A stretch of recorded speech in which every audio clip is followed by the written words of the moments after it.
السلام علیکم ورحمۃ اللہ۔ پیارے بھائی عبدالحلیم، حدیث آپ نے بھیجی ہے صحیح مسلم میں سے۔ حدیث کے راوی ہیں حضرت عمران بن حسین۔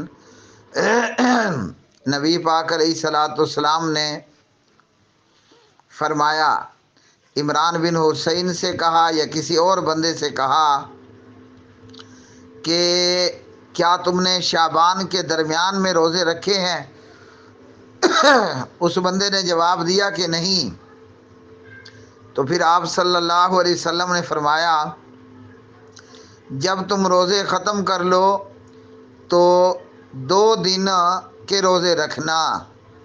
اس حدیث سے ہمیں یہ معلوم ہوا شعبان کے درمیان میں روزہ رکھنا، اور دوسرا یہ ہے کہ نصف شعبان کے بعد روزہ رکھنا منع ہے خصوصیت کے ساتھ، اور تیسرا یہ ہے کہ 15 شعبان کا روزہ تو بدعت ہے جی، جس طرح کہ عوام الناس 15 شعبان شب برات کہتے ہیں، اور اس شب برات کو مردوں کی عید بھی کہتے ہیں، مویاں دی عید۔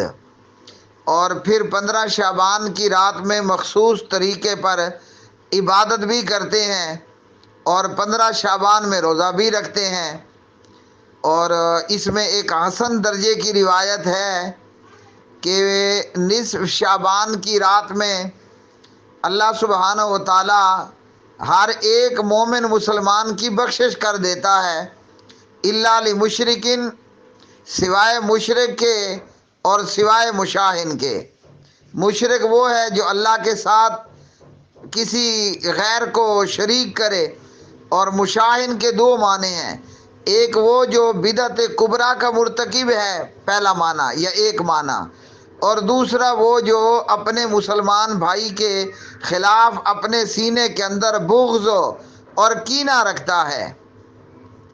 تو معاملہ اب یہ ہے کہ اس حدیث میں بھی یہ بات ہوئی کہ نبی پاک علیہ السلام نے حضرت عمران بن حسین سے یا کسی اور سے کہا کہ کیا تو نے شعبان کے درمیان میں روزہ رکھا ہے؟ تو اس نے کہا کہ نہیں رکھا۔ تو فرمایا کہ اب رمضان کے بعد 2 روزے رکھ لینا۔ تو پیارے بھائیوں، ان روزوں سے مراد یہ ہے کہ بندہ ہر مہینے کے اندر کچھ نہ کچھ روزے رکھے۔ نمبر 2 یہ کہ اس روزے کا تعلق صرف ان روزوں کا تعلق صرف شعبان سے نہیں ہے، بلکہ اس سے مراد ایام بیض کے روزے ہیں جو کہ صحیح مسلم میں موجود ہے، اور ایام بیض سے مراد چاند کی وہ سفید راتیں کہ جن میں چاند اپنی پوری چمک اور دمک اور روشنی کے ساتھ ہوتا ہے، چاند کی 13، 14 اور چاند کی 15۔ اور ایام بیض کے روزوں کا ثواب یہ ہے کہ جو ہر مہینے میں یہ 3 روزے رکھے گا اسے پورے سال کے روزے رکھنے کا ثواب ہوگا۔ تو اس روایت میں اور ان روزوں سے مراد ایام بیض کے روزے ہیں، اور ہر مہینے میں بندہ کچھ نہ کچھ روزے رکھے۔ ویسے پیارے نبی علیہ السلام سوموار کو بھی روزہ رکھتے، جمعرات کو بھی روزہ رکھتے، اور آپ صلی اللہ علیہ وسلم نے ہمیں چاند کی 13 اور 14 اور 15 کا روزہ بھی بتایا۔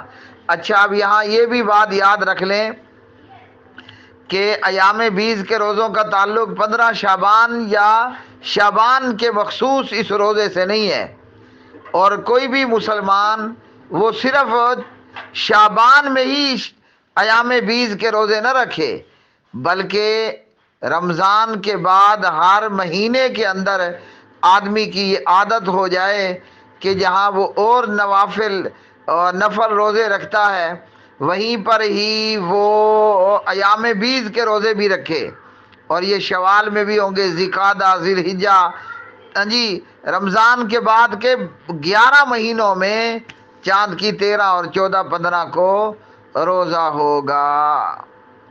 یہی پیارے نبی علیہ السلام کی سنت ہے، اور یہی پیارے نبی علیہ السلام کی تعلیم ہے۔